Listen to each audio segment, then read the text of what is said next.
It's Tuesday, and you know what that means. It's a new episode of No Filter. And this episode has been sponsored by Kindred Media, producer of Kindred Cast, which I appeared upon a few months ago with my good friend Arie. If you want to see our interview, please check out the link below and subscribe to their YouTube channel. I'm very excited about today's episode for two reasons. First, I've known her since she was a baby. She was the sweetest and kindest and most polite girl I've ever met. Second, she has not done a lot of interviews, so I'm very honored that she agreed to sit down with me today and be on No Filter and gets to share it with us. In her short life, she has worked as an actress, a model, and she's now has an album coming out. And she's always been an activist and a feminist. She comes from a family dynasty of many performers, so I'm not surprised at any of her musical talents. I can't wait to see what she's got going and what she's doing and what she's going to do. Ladies and gentlemen, please welcome the one and the only Paris Jackson. Paris! That almost made me cry. That is the sweetest thing in the world. Oh, bless you. How are you? Good. Where are you? I'm in LA, my publicist's house, just hanging out. I'm feeling really good. How are you? You all right? I'm good and I cannot complain. And I know you've got lots that I want to get into with you of what you've been doing creatively. And I'm just like, so first of all, how has this pandemic and this lockdown been for you? I think it's been all right. It's given me a lot of time to let my creativity kind of just do its thing, especially kind of like towards the end of this lockdown and stuff. Just figuring out a smooth transition into like working again with the film and fashion industry opening up again, and just like figuring out how to maneuver that in a safe way. But your passion is your music. Yeah. And can you tell us about the new album? What was your process? How did you work? What was your way of working? I don't know. It kind of just like happened. I kind of just, like I said, let my creativity do its thing. Yeah. And the songs kind of just all came out. And then I went to a studio and got some demos done. And thanks to lockdown, my heroes were actually available to record with me. And normally they're on tour or working on their own stuff. And so Andy Hall and Robert McDowell from Manchester Orchestra helped me with my album. And it was a really quick turnaround. We recorded it last, like end of August, early September, within like 2.5 weeks. And then it was released November 13th. And it seems to be doing well. We've had 2 music videos come out over the last couple of months. And what's the title? Can you tell us what's the title of the album so everyone can called, download this album, folks? Yeah, it's called Wilted. It's very near and dear to my heart. It was a concept record. Yeah, it's my baby. It's a great first step, and I'm just already planning what I'm going to do next, you know. Booked and busy, Paris. Booked and busy. Now, like we always say on No Filter, let's start from the beginning. So, where were you born? Where were you brought up? I was conceived in Paris, from what I've been told, which is part of why I was named Paris. Born in LA, California, and was kind of raised everywhere. But I mean, we spent a few years up north in like Solvang, Santa Barbara area. But I was raised kind of everywhere, like the East Coast, the South, UK, Europe, the Middle East. Like we grew up everywhere. When I've gotten the pleasure to be with you, what I've always seen is your intelligence level is on another planet, because you've traveled, you see that you're worldly. There's these little things you're saying, you'll be like, you can see she traveled, that she lived in that country, you can see she lived in that country. And that's just, you know, to obtain all of that is incredible. It really is. I'm all for traveling, and I really cannot wait to really get back to traveling, because I love to explore. Thank you. That means a lot to me. It was definitely Oh, a blessing and a privilege to be able to like experience so much at a young age. And my dad was really good about making sure we were cultured, making sure we were educated, and not just showing us like the glitz and glam and like hotel hopping 5-star places, but it was also like we saw everything, and we saw third world countries, and we saw like every part of the spectrum. what was good, how the other life lived, and that. I think for me that's so important because you can teach that through books, but it's if you can see it, there's nothing more valuable than that. Mhm. Yeah. I try to remember when was well I know the last one when I first met you, and you were definitely very little. So I don't know. You were very little, but you were so sweet, so polite. Cannot remember exactly the place. It definitely was in LA, but I think you offered me cakes. That's what I remember. Lovely little cakes. Tell me, how do you feel about the fashion world? I just saw your great new campaign that you've done with Stella McCartney about sustainability and love that. And I know that you're very much about that. Explain to me first about that and then what you feel about our fashion world. Well, that is honestly like a dream job of mine. I look up to Stella a lot. She's been an incredible, like, just force in the fashion world, and just like as a human being, as an activist, and to be able to take such like an amazing brand and all this like awesome art and make it sustainable and make it good for the environment and make it it's just completely something else. And to be, I've written about it, to be on the right side of change and to do what I love, which is, modeling, acting, music, and then to also tie that into the activism. It's like, you can't really get much better than that. Yeah, it's true. And it's great to be able to give back. I consider you like an earth mother. Your energy is that you see that you care, that you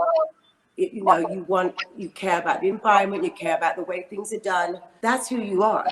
That's what you stand for. It's a perfect match, the two of you. Tell me, what do you like about modeling? When I first did it, I'm gonna be completely honest with you. When I first started modeling, I didn't understand fashion at all, and a big part of me still doesn't. But it was like in my head, I was like, what's the quickest way for me to grow my platform, to gain a big following, so I can like make a difference, so I can say, hey guys, check out what's going on in Syria. Hey guys, sign this petition. Hey guys, check out like this animal rights movement I'm working on, and people will pay attention. It's like, what's the quickest way I can get to that point? And I'd been told for a really long time that like with my height and my like, I guess, genetic makeup that I should. Excuse me, my darling, and your beautiful face. But yeah, so I decided to finally take that advice and start modeling, and I feel like I felt at the time that would be the most effective and quickest way to grow a platform, so I could use it for good. And in the process, in the last like several years of doing it, I started like really understanding some of the art behind it, especially when it comes to designers like Stella McCartney and like Lee Alexander McQueen, who I'm a huge fan of, and seeing that it's not just about I could see you and Lee absolutely sitting down and having tea. I could see that. He's a great man, great man. But it's cool to be able to not just see it for like the glitz and the glam and like all this stuff. And how was it for you walking in Jean-Paul Gaultier? Actually, Jean-Paul was on 2 weeks ago, and I've known him since I was 16. How was that walking in his last show of his 50 years in the business? I'm pretty sure I cried when I got the casting and was told that I was like, I showed up, I walked in things, I was like, this is what I do. And then they're like, yeah, I think they never actually gave me a confirmation that I was doing it. I showed up, I did the casting, and then they're just like, cool, see you tomorrow. And I like went downstairs and I like looked at my manager. I was like, I think I got it. And we both like, screamed, and it was just like, it's an honor. It really is an honor. I've been told no at castings before, and it's pretty crushing. But that was just like, Jean-Paul that's a great one to do. That was a night that's going to go down in history, Yes. So, and he's a great one because he's always stayed true to who he is. And he's never been about the conventional model. I mean, what is the conventional model anyway? Mm-hmm. But you're so sweet. Castings, Paris. You shouldn't be doing castings. They know who you are. They know who you are. If they want you, they want you. They shouldn't be doing, you shouldn't be doing castings, but that's very sweet of you. I'm also a full believer that I should earn everything. I get you. I need to, I'm not You just need to gonna know you're walk doing the into right shows stones, because stepping I have, stones. I go to auditions, I work hard, I study scripts, I do my thing, and it's even growing up, it was about earning stuff.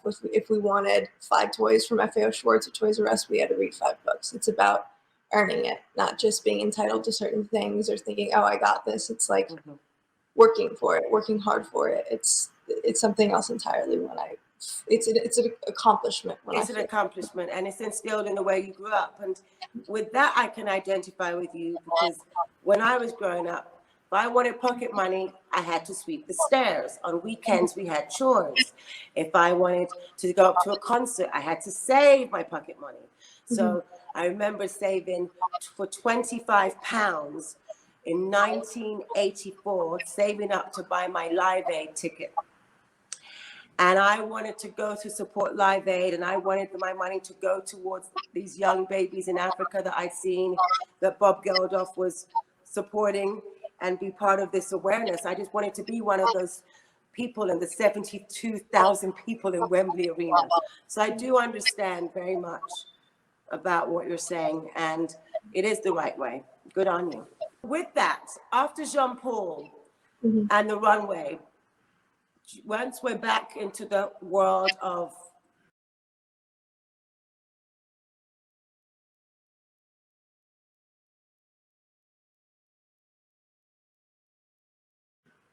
non-COVID, do you feel you'd like to go back to Paris and do some more shows, or even Milan, even New York? It would be a dream to go to Milan. I still have not been. I still have not been to many shows out there. I haven't been to any shows in Milan, I don't think. But I feel like a very big portion of my heart will always live in Paris. I feel like it's my second home.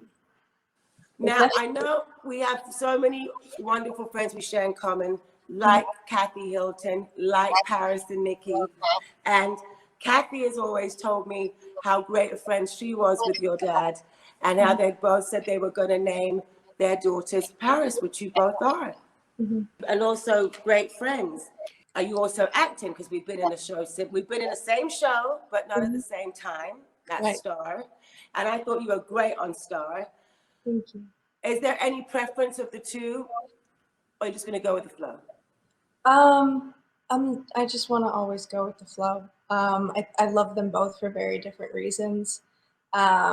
There's definitely a part of me that feels a little more alive when I'm acting. But music will always be number one. I can't wait to see a gig. I can't wait to. I miss concerts. Don't you miss them? So much. I miss them.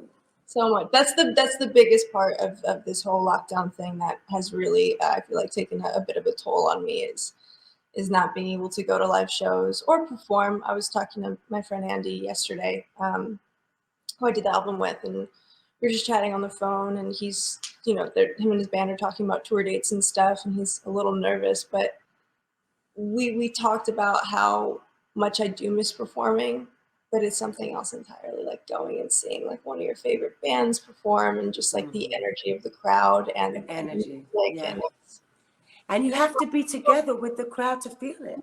Right. You really do. I'm there with you on that. I am. Now, you come from an incredible dynasty family of music. I mean, what influence has your family and your father's music had on you to take you to your now musical journey that you are doing? Well, I'm obviously a fan of his music. Like I've been asked this before, and I answer honestly. I know all the lyrics to all of his songs, and I will definitely jam out to them.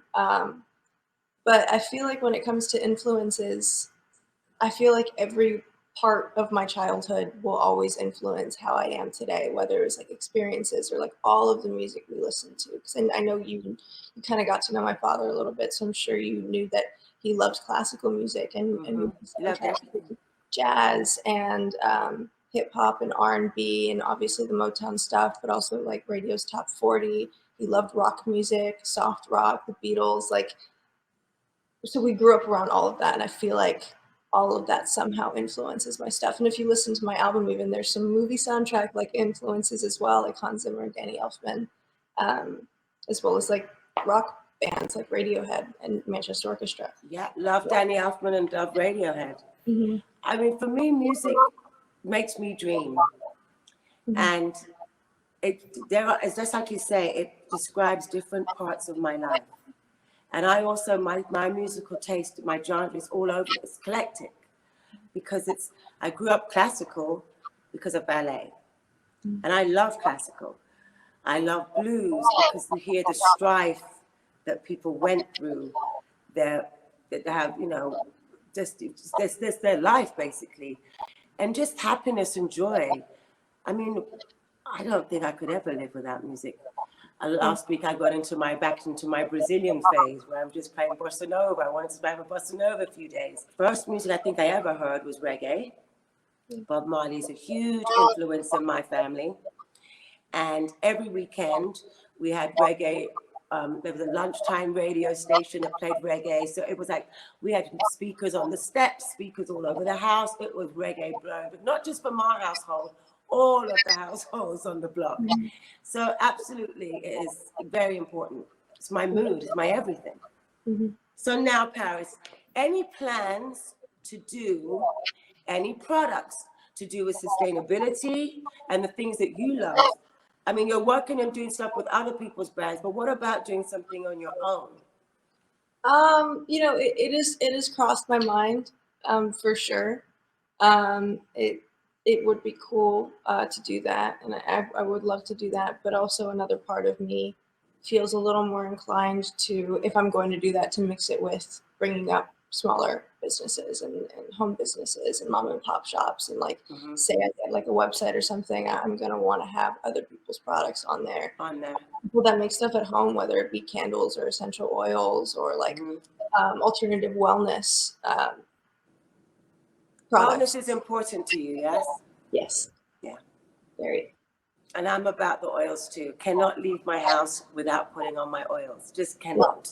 It's smelling and essential oils is so important to one. A lot of people say to me, why can't I'm like, I just cannot. That's just me. If you know me, you know that the oils is part of my life. Mm-hmm. Yeah. Mm-hmm. So you would want a platform where you'd have your own plus others too. Yeah, I think that's probably the most effective way to go, especially when it comes to the whole point of my platform, like I talked about earlier. Like Well, it's who you are. like me. It's like, what's the point of this if I can't share it? If I can't bring other people up, like what's the point? I don't need it, you know. I feel like right now the wellness is more important than ever before because I feel like people need to find this balance. People are saying that mental illness is going to be the next epidemic. So wellness now is so important. And I can tell with you, it's not just now. You've always been about that. Anything that just makes you feel good, do it. If it's the oil, and it's simple things. It's nothing complicated on top of that. I have to share some of my oils with you. They're not my oils, but they're ones I use. You might like some of them. When I get home after this, I'll text you a picture or something. Okay. I think you might like some of them. With the album, what's next? Any future? I know there's some future products you're doing that you cannot speak about. Yeah. But any future things of now planning the next album? I saw that something you did a few months ago, which was very special, a very special video that you had put out on your Instagram. That was my first music video it was like the first single of the album, Let Down. That was a really fun music video. Eli Roth collaborated with us on that, which was like another dream bucket list thing. Another dream, tick there. There was like some blood in there, a little bit of gore. Yes. That was really fun. We actually shot that all in one night. All in one night? All in one night. It was a 14, 15-hour thing. Yeah, overnight shoot. I didn't get home until like 9 a.m. What I see is with you is determination, drive, and dedication to what you do. And that's what, so, I mean, that's for me, I call it the 3 Ds that we all say here on No Filter. I love all your tattoos. Tell me, when was your first tattoo What age were you when you did your very first tattoo? And what was the very first tattoo, may we ask? I was a few years under age, which I do not recommend. It's a bit hypocritical of me, but I don't suggest people get tattoos before they're 18. One of my first ones is an alien that I have right here, as well as my dad's birthday. I'm not sure which one came first. Maybe my dad's birthday. But you've got like so many beautiful ones that I've seen.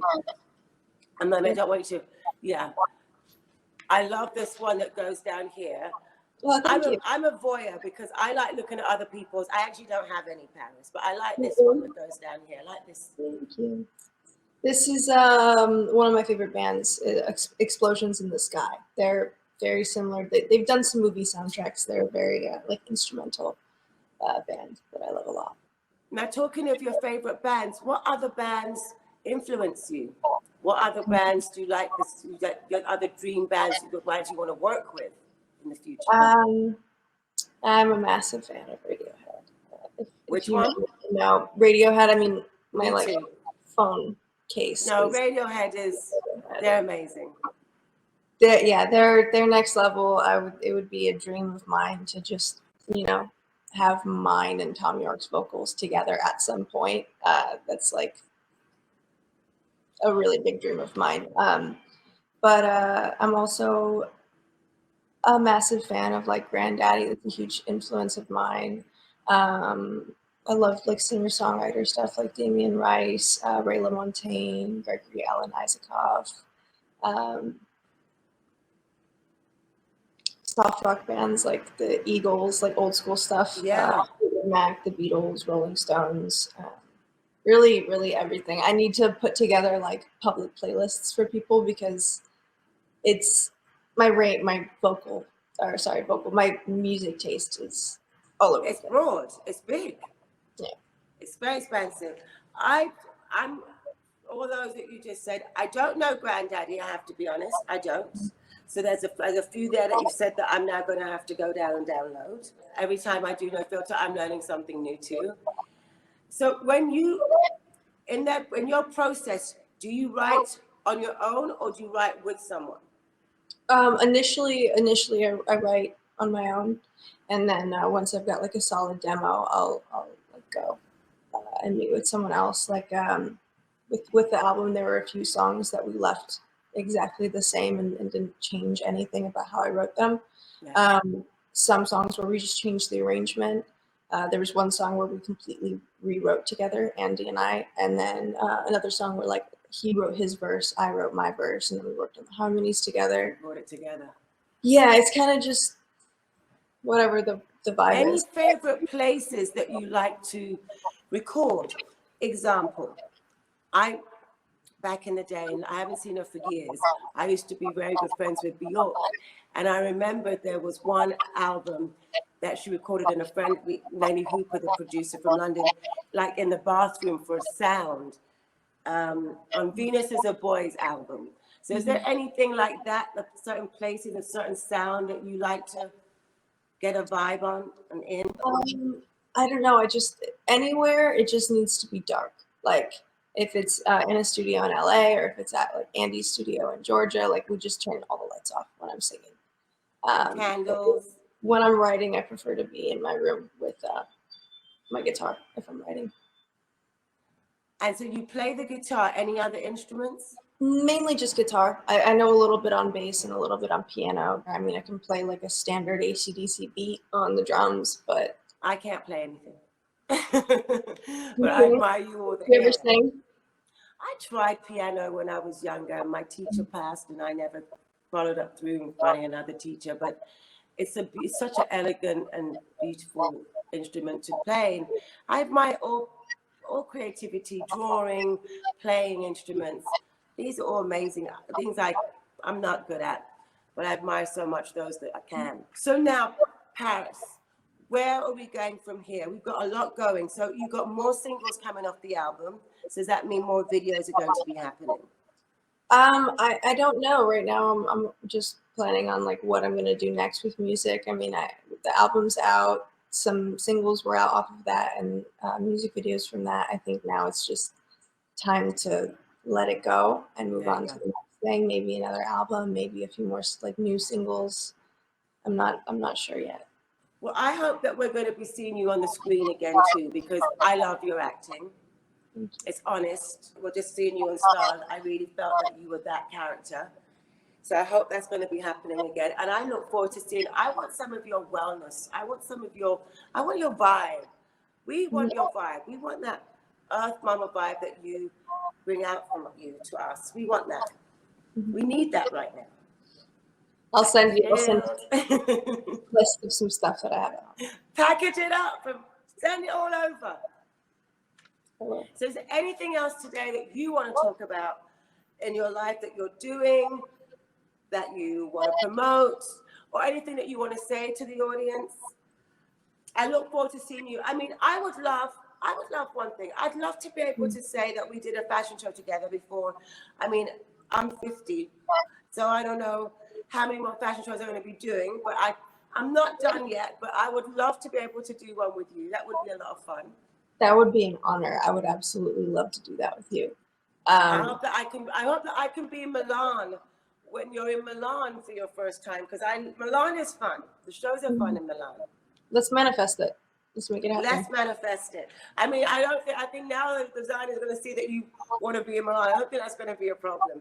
It has to be a show that you like. And obviously I know when you pick the brand, you pick a brand that you respect, and that stands for the things you believe in, which is correct.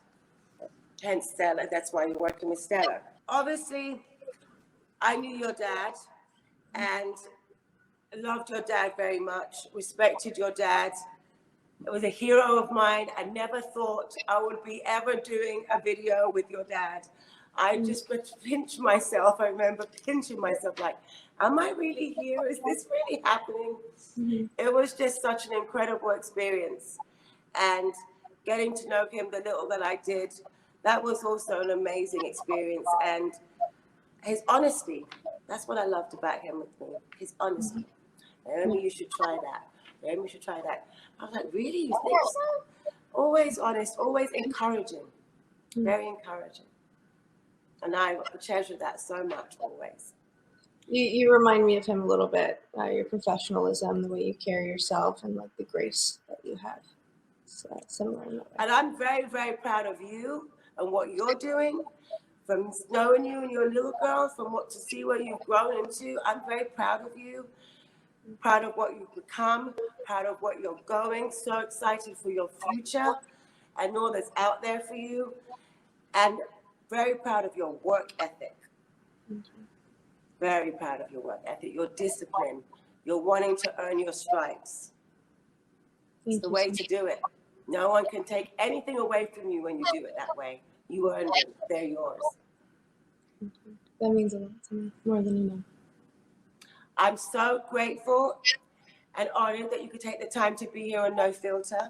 Thank you for having me. And everyone, please get out there and download Paris's new album. Support our sister. Thank you. And I wish you an amazing day. And I will be out there soon. Be out your way very soon. I will text you. Please and I want to share. I also want to send you the oils that I use as well. I want to share them with you. Yes. Have a blessed day. I love you lots. And I thank you for being here today on No Filter. Thank you for having me. Have a good one. Thank you, my sweetheart. God bless. I love seeing all these talented young people grow up and do all these incredible things. I knew her father, and I knew her as a baby. And I look at her now, and I'm just so, so proud. Thank you for joining us today. Please like the video, and please subscribe to my YouTube channel. And with that, I say, brown girls,